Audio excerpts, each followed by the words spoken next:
All right, this is hot chocolate day.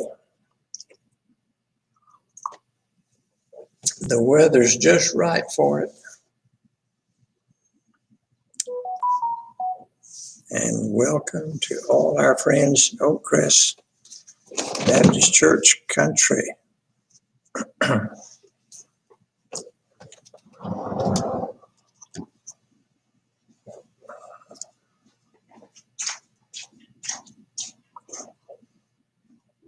Is this making you want hot chocolate? Well, I don't blame you for wanting it.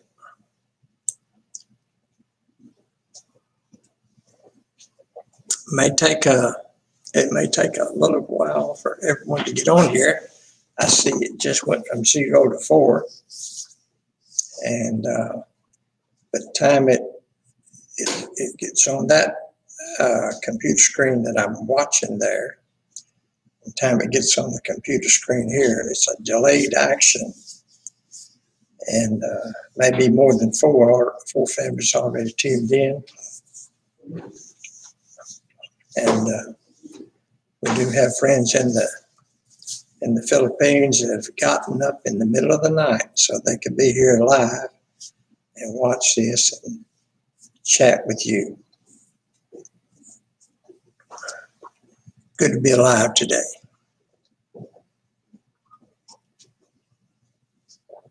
I'm not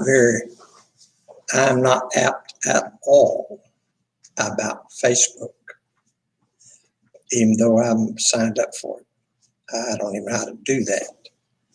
But I clicked on it a while ago and was watching all our friends scrolling on down, and our friend Albert Lewis had a birthday, and they made a big celebration of that.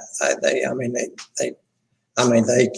took him places, and then I saw a big old plate of stuff, and I'm assuming that was Thanksgiving. It's what it looked like to me. Anyway, I had he and Kelly, his wife Kelly, wonderful, wonderful lady, and she sells properties, whatever that title is, and she sold more in money. She sold more in housing properties than anybody I've ever known. She is super.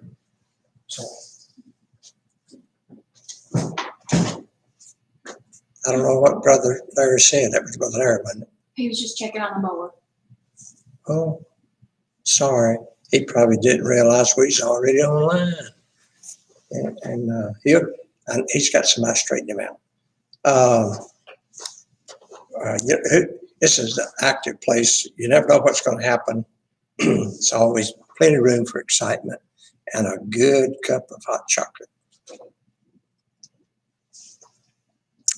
Did you know that the NOAA weather people said that it is a possibility that by Thursday night we will get snow? Did you hear that? Snow. I'm not through summer yet. Snow. Well, I know about all of our folks like a good snow.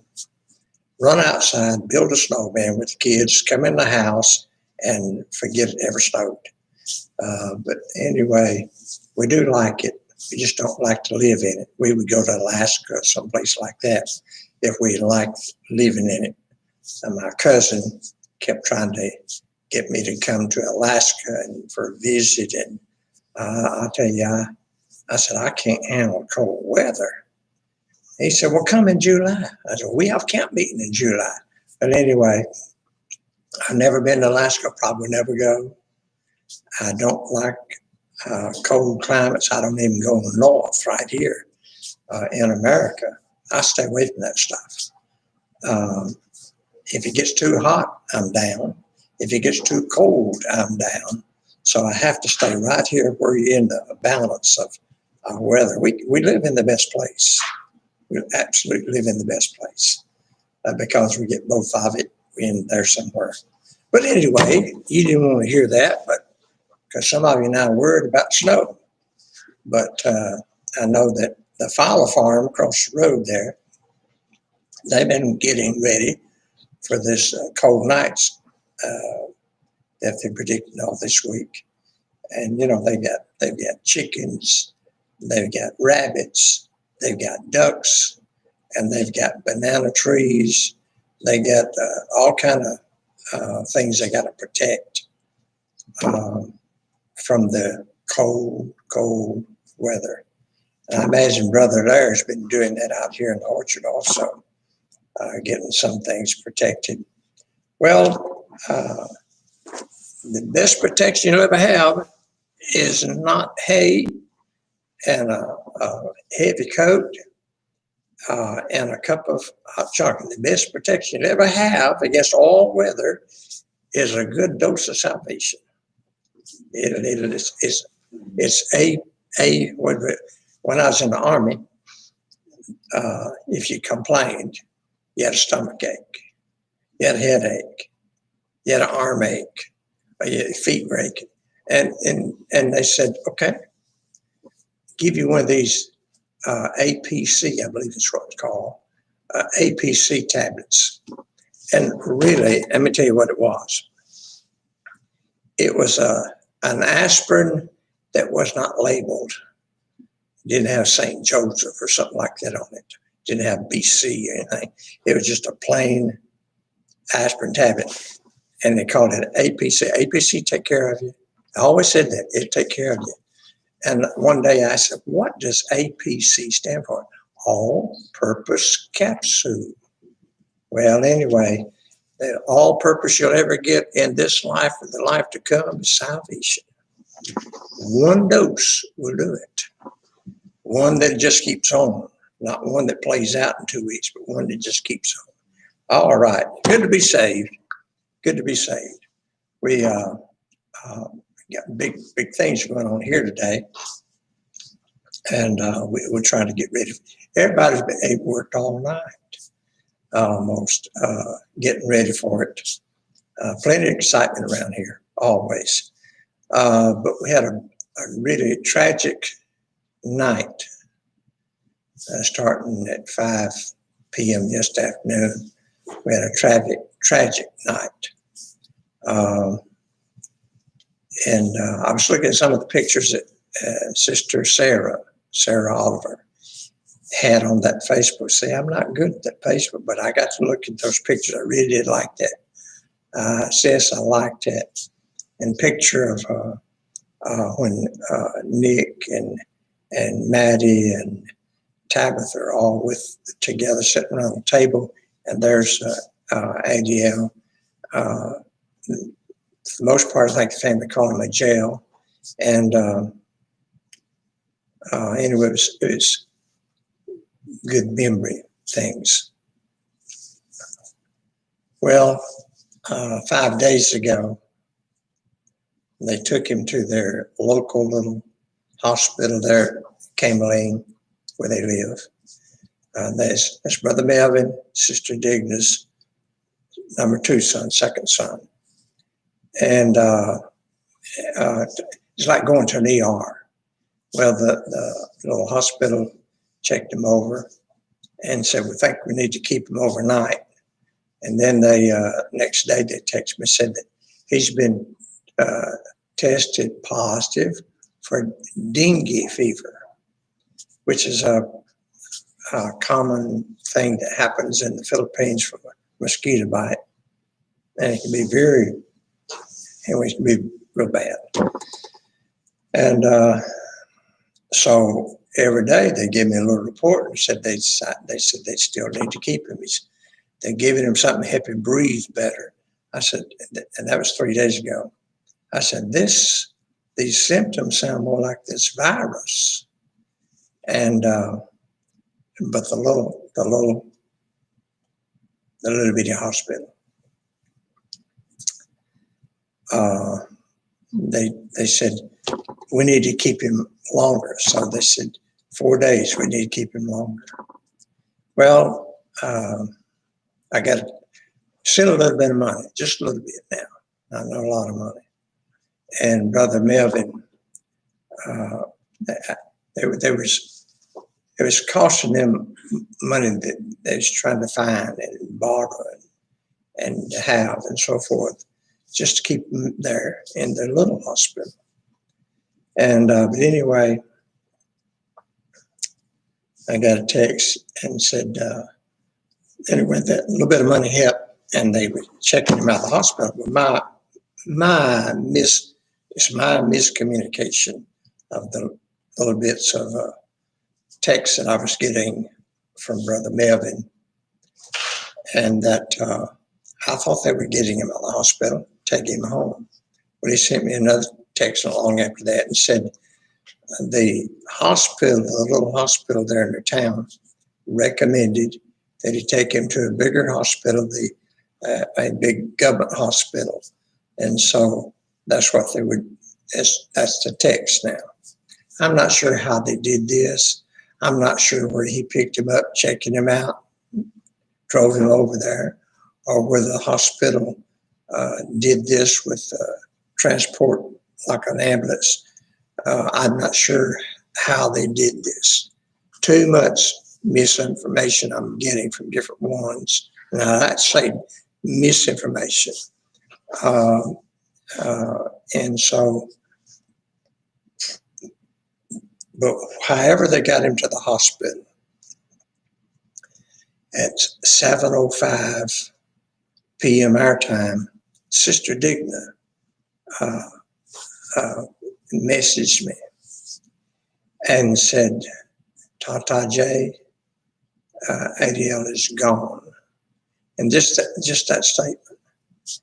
And then almost 20 minutes later, 15 so, she texted back again and said, the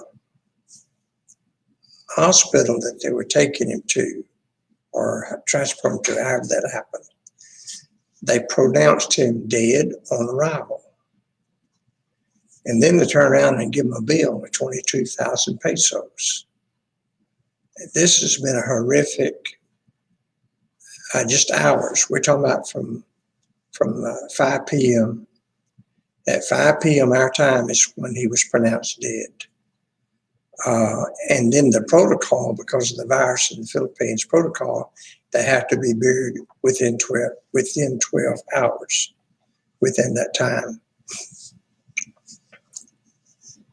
And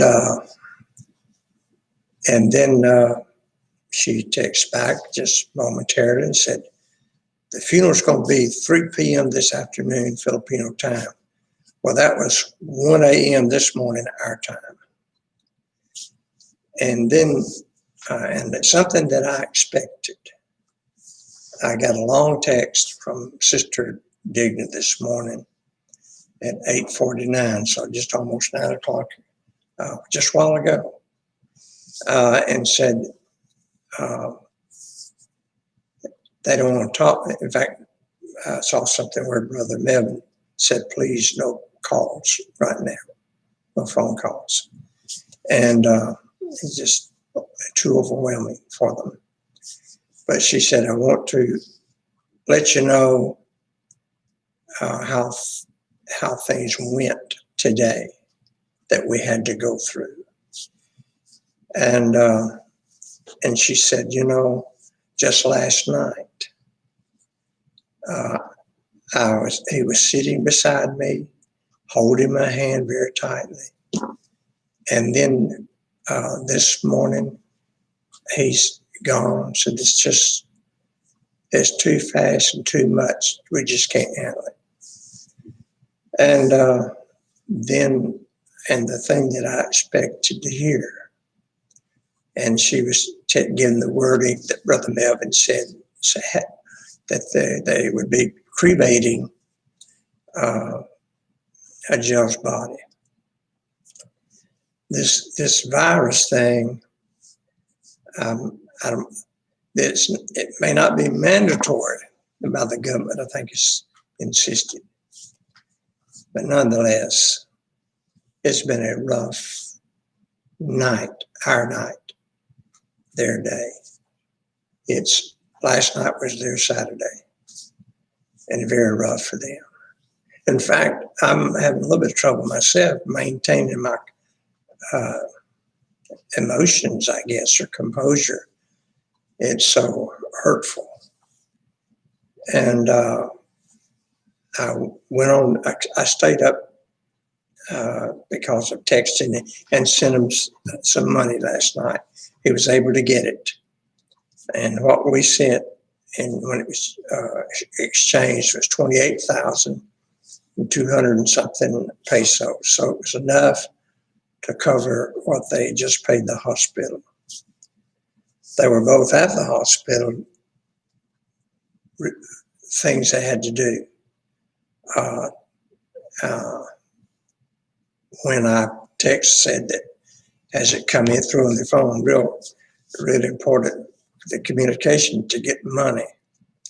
And Sister Dig texted back, said, we'll check when we get home and see if they may have anything on their phone. And I went ahead and sent it by email also, just in case. And I told him that. But he was able to go there when he got home and went to the bank, got the money. And so it's been a rough night. It has been a very, very rough night. Now, I've had all kind of stories somebody told, and it texted, and somebody said, and brought to me. I'll tell you, I don't put bank. I don't care if the family said it, if someone in the family said it. I'm not passing on that kind of information, but I'm assuming that from the time that they left the little hospital at Camerling and got to the big hospital, wherever it's located, I don't know where it's located, and that his heart failed. And so how do you classify that? The virus was killing him, and they pronounced him dead on arrival. So at what point in time they diagnosed that virus, I don't know. I don't know if it was before they left the little hospital at their recommendation, or if it was an ambulance for what we call first responders, transporting them and checking. I don't know any of that information, but brother, before they found out he's pronounced dead, Brother Melvin texted me and said they're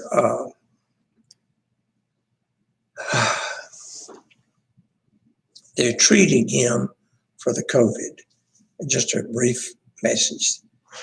Well, so was that treating started in a first responders? Was it started at the little hospital before they sent him? I do, but he thought, at least I thought, miscommunication perhaps, but I thought that he was saying the hospital they sent him to are treating him for COVID. And it could have been what he thought from his information. But nonetheless, we didn't know he had the virus until he's basically dead. Sad night. Sad night. Like I say, I stayed up to be sure he got the money. And I tried not to be bothersome. You know, it's not a time for a lot of talk. You can say, I love you, and it's about all you need to say. And so somewhere around 11 o'clock, I was able, normally I may be able to 7 o'clock to 8 o'clock, you know. But I set up for the purpose of communication and help. I got messages from just a good number of our Filipino friends. to tell me, said, we don't know if you've heard, but Eddie Ellis. Or they would say, Brother Melvin and Sister David's son died. And they, I got several of those. I had, anyway, that was going on. So I set up to be sure those things were taken care of, that far as anything I could do. And so I don't know. I started trying to go to bed at just past 10:30. I think it was 11 o'clock, maybe before I accomplished that. I think I went to sleep fairly soon. I don't know. I don't know. This was such a horrific night. I don't know, but I did go to sleep because I awakened. And when I awakened, and my phone's right there with the time on it, and it was 2 o'clock, and I slept so that when I awakened, I said 200, and I had to get my senses back that I was awake. And then I laid there, thought about I said the funeral's probably already over because of the circumstances. They started at 1 p.m. our time. It's 2 p.m. when I woke up. So I just lay there and thought about, I said, oh, Lord, if this was one of our young people, I just don't, that'd be so, I'm talking about, we feel for them. And, but if it's someone in our household, it would be horrific. So I tried to say some things, presentable words to the Lord. I said, I don't know how to pray for them, except I know they need a touch of help. I know they need that. I may not know what to ask for, but I know they need that. So I spent some time praying for them before going back to sleep this morning. So it's been a horrific night. Now, Brother Bill come in here a while ago and doing his, he has a lot of his work morning and so forth, but he got his work done. Came in here and sat down. I think it was about 10 o'clock. And I waited a minute and said his Bible out. And I said, have you heard about Brother Melvin, Sister Digna's son? He said, no. And he knows we've been praying for him. I said, well, he passed away. And we're communicating with each other around here the same way. And that we've been praying for him, and now he's passed on. And well, we love the Yalongs. We love all our friends in the Philippines. We love all our friends everywhere. But we care for them. And so several people someone had told me when I was getting ready to send some money last evening that they were going to bring some money this morning. And I said, yeah, I'm sending such and such. And they were real happy this morning to find out that they got it. They didn't have to wait. They went and got it to use it now. So then I think I was told Sister Pam, she has all the ladies on some kind of thing. She just sends out a thing, goes to all the ladies.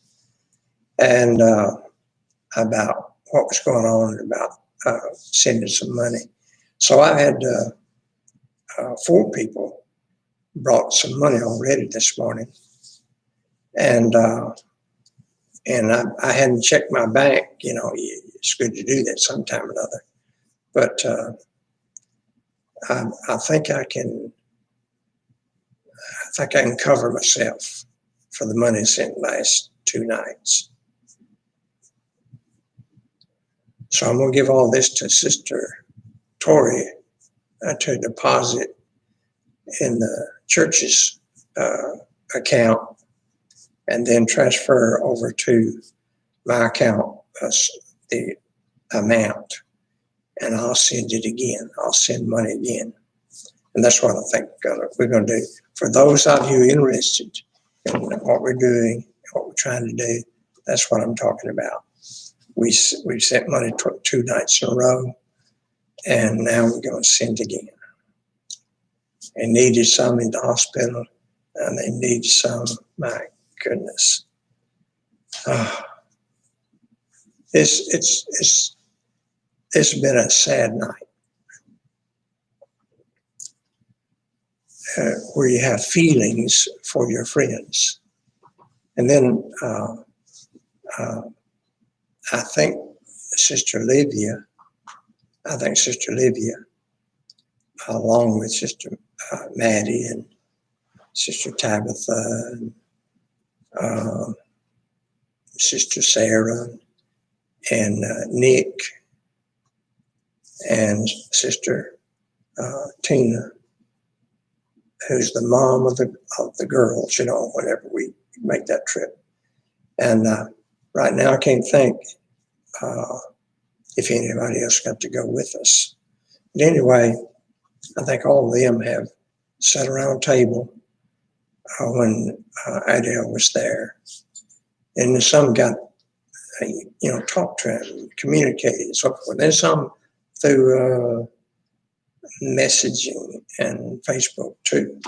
So we have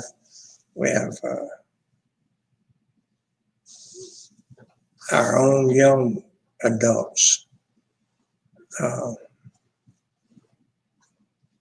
personal relationship, friendship with jail.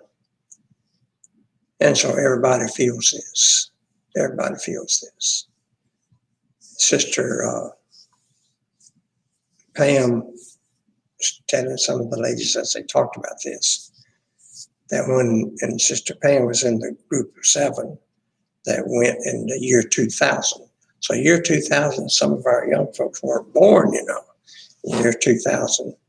And that Adele was 4 years old at the time. And Emil about 6, I guess, something like that. And so we're giving at least what they think. So we would think of him being, especially in the category of Sister Sarah's age. You think about that.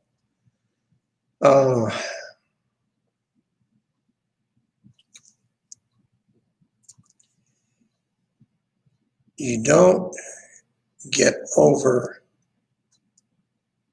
the death of a friend quickly. And then you have what I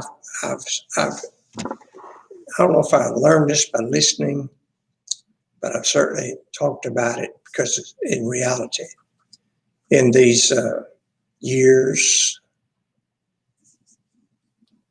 that when you have a death, you have mixed emotions. You may have a moment of crying, and then you may have a moment pop up days later, crying. You have mixed emotions. You remember, well, one of the best things is remembering good things. And when you remember those good things, that's what you like to talk about.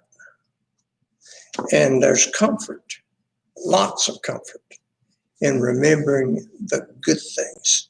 We call it good memories. And, but the mixed emotions is hey, not everybody's the same. Not every man, not every woman, not every boy, not every girl are the same.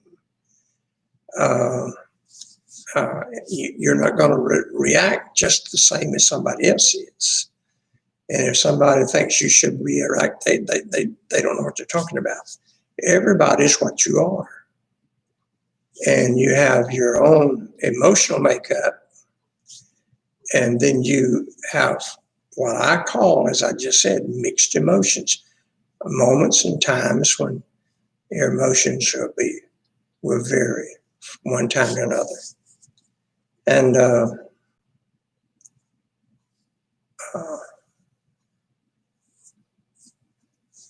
our beloved J.D. Spicer.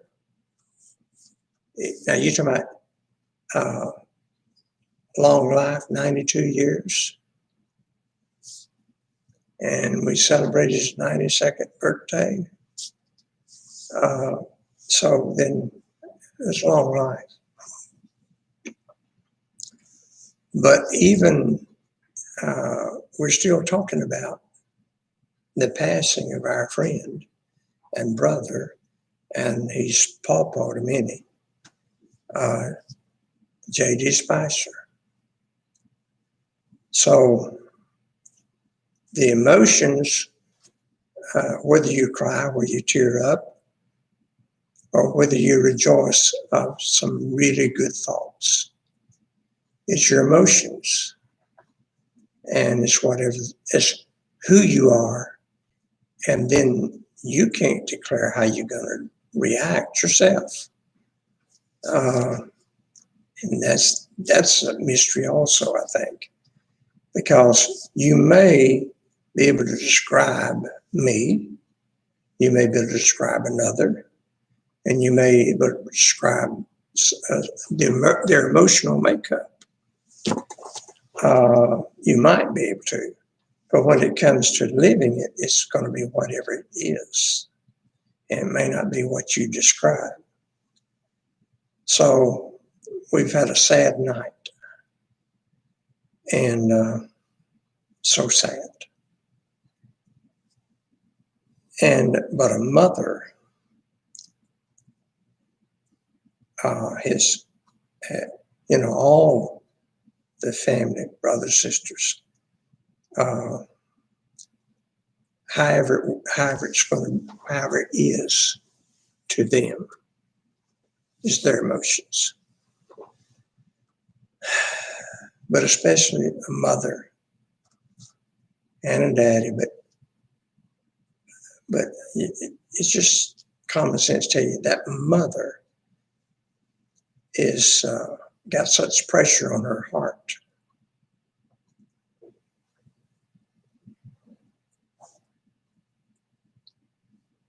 That we all wish we could do something. We wish there was something we could do. But several people have sent, in Oakcrest I'm talking about, they've already sent messages of love. And that's good. But it's not easy for them to converse with you in the midst of the pressure of the heart. But just send them one word, love. And that will be the good comfort for them. But they can't just look over at their phone or whatever they have, tablet, computer, whatever they have for communication. They can just go over and look and all the time, every moment. So that's what's been going on. And it's hard to make it, we hadn't got a chat yet. Well, it's not easy to give any kind of chat when you have this sorrow.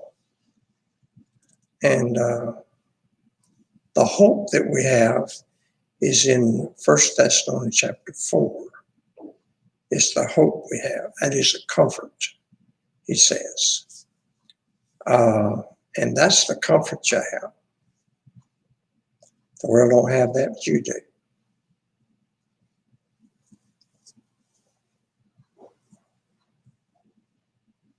This virus has not left the world yet. It has not left Memphis.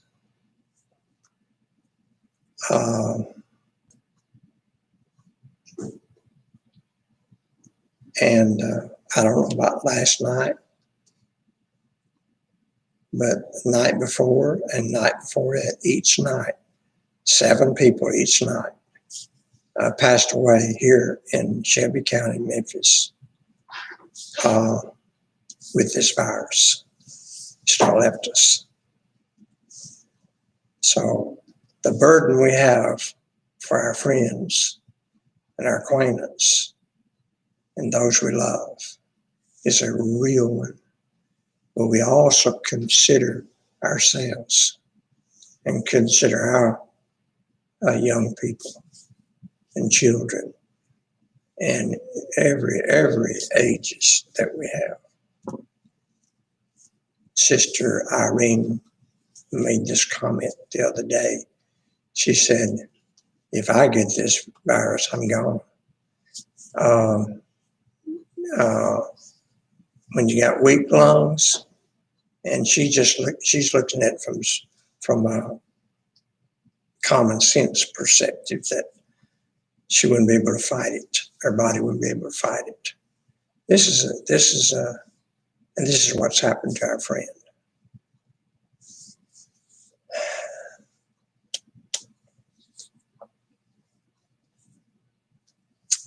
If you get sick, we won't know about it. If you're close enough that you can sit right here, we want to minister to you. And if you need a hospital, fine. Hospital can help you with the oxygen. They may be able to give you some steroids like the Z-Pack. Some of the other stuff, though, the wicked powers that be have made it almost impossible for every hospital, every doctor, and every state to have one of the 3 known cures that we have for this virus. But we'll do what we can. All right. Love you, everyone. This is difficult, isn't it? It's difficult. Just remember 1 Thessalonians chapter 4. It'd be a good time to read it. And we got a big event here coming up here in just a little while. And we got to somehow move out of this sadness so that we can enjoy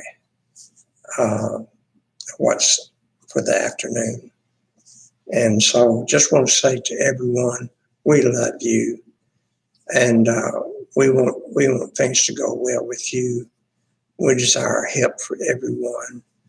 We love you ever so much in Jesus' name. God bless you. And I think tomorrow's Lord's Day. I can't keep up with things anymore, but I think it is. See you tomorrow.